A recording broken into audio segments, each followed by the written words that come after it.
Coming up on Chicago Bears Now, I owe you guys some shout-outs to a bunch of people who shared our latest mock draft on Twitter. Shout out to everybody who tagged me on Twitter. Those are coming up later in the show, so stick around for that. I'm Harrison Graham. You are watching Bears Now by Chat Sports. Let's go ahead and dive on into the show. Multiple reports are out there that the Bears could be targeting a right tackle in free agency. Brad Biggs of the Chicago Tribune, also from Windy City Gridiron as well, another report. Let's start with Biggs here. He says, on the offensive line, it's a decent bet the Bears will move quickly to sign a right tackle. They might be in play for Orlando Brown Jr. if the Chiefs don't keep him, and he would be their new starting left tackle, but Poles has expressed faith in Braxton Jones. If the Bears believe Jones is trending upwards, they could focus on a right tackle. Now, Brad Zimmerman also mentions Orlando Brown, but says that's probably not going to happen. He said, I think the one thing everyone agrees on is that the Bears are going to sign a right tackle. Which one was up for debate, but a right tackle might be number one on their priority board. Plenty of names surfaced: Mike McGlinchey, Kaleb McGary, Jawaan Taylor, and even Orlando Brown. He says, I can't see that one personally. Reason Orlando Brown's not going to happen is A, he wants to stay at left tackle, and B, the Chiefs can add him to the franchise tag, so I don't think the Bears are going to go get him. It is a good right tackle market, though. It really is. You look at some of the players out there, they all have flaws, but there are some names. Kaleb McGary had a really good year for Atlanta. Mike McGlinchey is an excellent run blocker. Not great in pass pro, but a good run blocker. Jawaan Taylor had a great year in pass protection. He was bad as a run blocker, though, so that makes me a little iffy on that one because the Bears want to run the football. Andrew Wiley had a solid year at right tackle for Kansas City. He may look to cash in a little bit. Jermaine Illumador had a good year for the Raiders as well. He could be an option at right tackle. But I think McGary and McGlinchey are the two guys that really stick out because they're the two best players out there. They're still in their late 20s. They're not too old, and they had really good seasons. Now, they're both excellent in run blocking. You look at their PFF grades. Not the best pass blockers, but above average there overall. So if you could get one of these two guys, I'll tell you who I prefer in a minute. I think that would really help this offensive line a ton. You can keep Braxton Jones at left tackle. Then you can focus on what you want to do on the interior part of your offensive line. So pick a right tackle. Who would you rather have? Type KM for Kaleb McGary. Type MM for Mike McGlinchey. Who would you rather see the Bears sign in free agency? Let me know down in the comments section. Today's episode of Bears Now is sponsored by Cultivate, the free browser extension that brings transparency to your Amazon shopping experience. Cultivate shows you the brand, seller, or product origin and identifies local alternatives that support local community efforts while saving you money. With over 50% of Amazon U.S. sellers based in China, Cultivate offers a way to avoid trickery from these sellers and keep money in the U.S. economy. Cultivate offers alternatives that are on average 30% less expensive than Amazon, without any additional costs such as Amazon Prime. It can even identify local alternatives that you can pick up on the same day. Cultivate users earn free donations as rewards for using the extension, and the more you use it, the more you earn in donations by increasing your level. In fact, Cultivate donates 51% of the revenue they make on your purchase. So, what are you waiting for? Go to wecultivate.us/chatsports. That is wecultivate.us/chatsports, and download Cultivate for free. Let Cultivate bring transparency, savings, and community support to your Amazon shopping journey. So support the show, support us, and support our sponsors. Go to wecultivate.us/chatsports. Save yourself some money, and you're going to be living just right with Cultivate. wecultivate.us/chatsports. I would throw some money at Kaleb McGary, taking a look back at this offensive line discussion. Listen, you're going to have to overpay, probably. That's the reality of free agency. But this is a guy who's 27 years old. He just had the best year of his career with Atlanta, a team that likes to run the football as well. I would throw money at Kaleb McGary. He's athletic, 6'6", 306, so he's not, too like heavy. Ryan Poles likes his tackles to be mobile, and McGary is just that. You look at the highest paid right tackles in the NFL right now. Ryan Ramczyk at just over $19 million, Lane Johnson at $18 million, Taylor Mouton at $17.8, Braden Smith at $17.5, and then Jack Conklin signed that extension late during the season this year. He's making $15 per year on his new deal. I think Kaleb McGary could get $18+ per year. I wouldn't make him the highest paid right tackle over Ramczyk, but he could be third highest, maybe even second highest paid. I could see that being the case, and that's a premium to pay. I get that, but at the end of the day, you've got to protect Justin Fields. You just do. And, Riley Reef is a one-year stopgap. He was fine. He's not a long-term solution. Alex Leatherwood in limited playing time. I don't know if there's much there, to be honest. You don't have, is Larry Borum going to be that guy? I don't think so. You've got to go get somebody. And with Braxton Jones still being a very, very young player, here's my offensive line plan. Keep Jones at left tackle, sign a veteran right tackle, draft a center, John Michael Schmitz. I'd like to see him in the second round potentially. Also a potential option that we'll talk about later on in the show. And then make a decision on Cody Whitehair. Do you want to bring him back at left guard at his current cap hit? Could he be willing to take a pay cut? Is that a possibility? We'll have to wait and see. You could cut him to save some money as well. If you do, obviously you'd have to fill that spot. But right tackle, draft a center, and then make a decision on Whitehair, Jenkins at right guard, Braxton Jones at left tackle. You're feeling a lot better about your offensive line. Hit that subscribe button here on Chicago Bears Now. If you love the Bears, then we are the channel for you. Plugging out videos every single day. Once free agency starts to ramp up, we'll probably have more multiple videos per day type of days, so be on the lookout for that. That's why you subscribe, turn on your notifications, because you never know when we could publish a video here on the channel.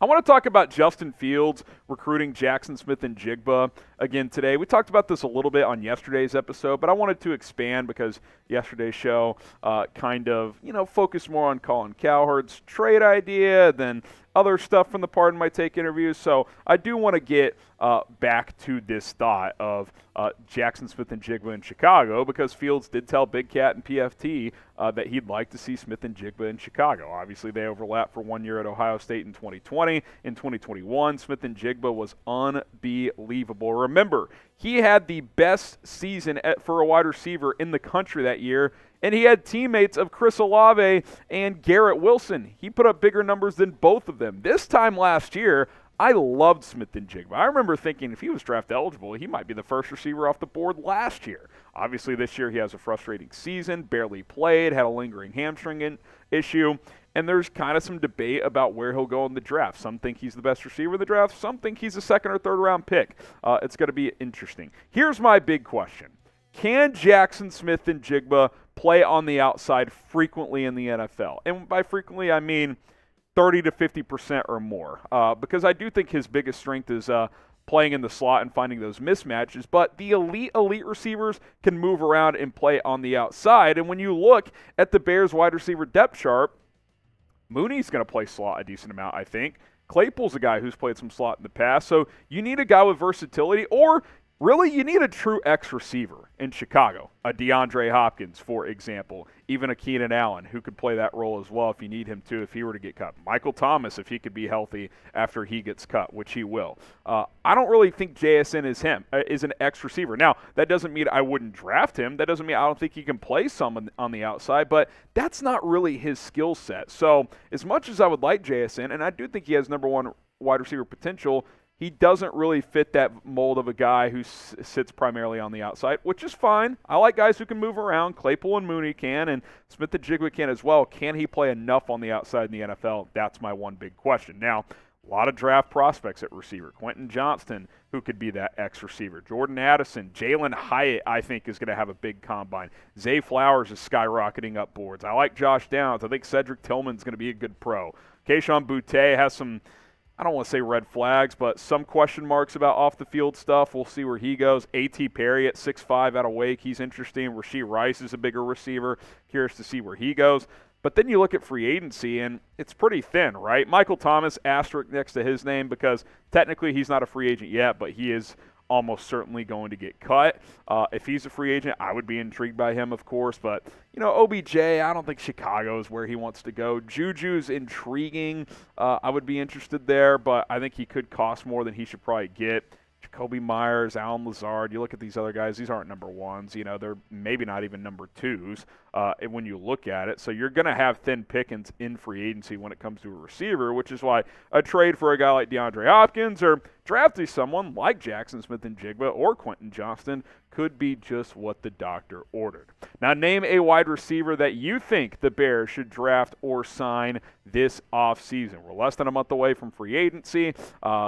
we're less than, 2.5 months from the NFL draft. I mean, it's going to be here before we know it. So if you could pick one receiver out there that the Bears should draft or sign, let me know who that is. One more story to go, but we owe a bunch of Twitter shout-outs. I think we have like 38 of them, so I'm going to go quick here. Shout out to all of you who shared our mock draft on Twitter and tagged me in the tweet. OG Natty Dread, we got Mr. Richie, we got Jay from the Chicago there, Commando Paolo, we got Trade Day 65, Bear Down 17, Dylan Prescott 4, we got Crate on Solomon, Typical Fat, Cool Nerd 74, keep it rolling here, ER Snare, we got Tains Luke Joint, Juke Joint, Wildcard Alfie, Mad 1969, Nivik 515, JNev 831, we got Texas Jedi 8, Dit 12, we got Shism 27, Chicago _NFL. A few more to get to. CR Cord, we got Coach Joe Hugh, Ben Zelt 22, Kimura King 94, T-Rob 1972-72, Nicholas Selvey, Ty Tucker 123, J Bob, RSF 31, Buzz L. Nevin.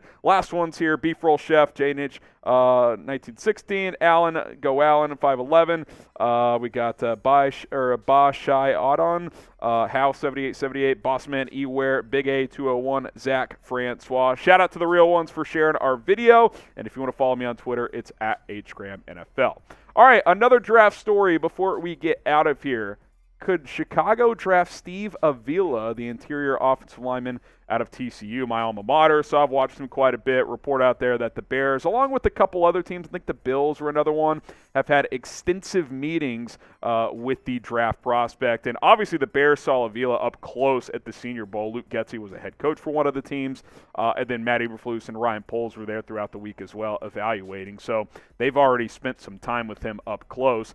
So who is Steve Avila? 6'3", 332. He's a big boy. 35 career starts, very experienced and very versatile. He has 17 starts at center, 16 starts at guard, and he even started a couple games at right tackle either last year or the year before. He could play across the O-line. Now, I don't think he's a tackle in the NFL. Let's just get that out of the way. He was also a team captain, so I think that's something Poles and Eberflus will value. They want good culture guys. Maybe he's your Cody Whitehair replacement if you cut him. Here's what I think Steve Avila could be in the NFL. I do think he could be a center, because he's played center before. But he probably had the best year of his career this year when TCU had this crazy season, go to the national title game, and he played strictly guard. Maybe this is kind of like a Whitehair James Daniels situation where he's a guard, but maybe he also serves as a backup center on your team. I think that could be an option. With that versatility, could kind of save you a roster spot potentially. Now, his projected draft range right now, second round, it looks like. I mean, he's really shot up boards, had a good Senior Bowl. I think third round at worst. I don't think he'll go in round one, but I do think teams are going to value his leadership and his positional versatility. And some teams, maybe even the Bears, might think he's a center in the NFL, which he had success at that position as well. They just moved him to guard this year after adding a grad transfer at center in the portal. TCU did, but it'll be interesting to see where he goes. Obviously, he's a physical, bruising offensive lineman in the run game. I think he's athletic enough in the pass game, so be curious to see how he tests at the NFL Combine here in a couple of weeks. Speaking of, who is excited for the NFL draft? Type me down below. How can you not be? The Bears have the #1 freaking pick, man. I mean, this is as fun as it gets when it comes to draft season. Type me down below. Follow me on IG at HGramNFL. We'll see you next time here on Chicago Bears Now.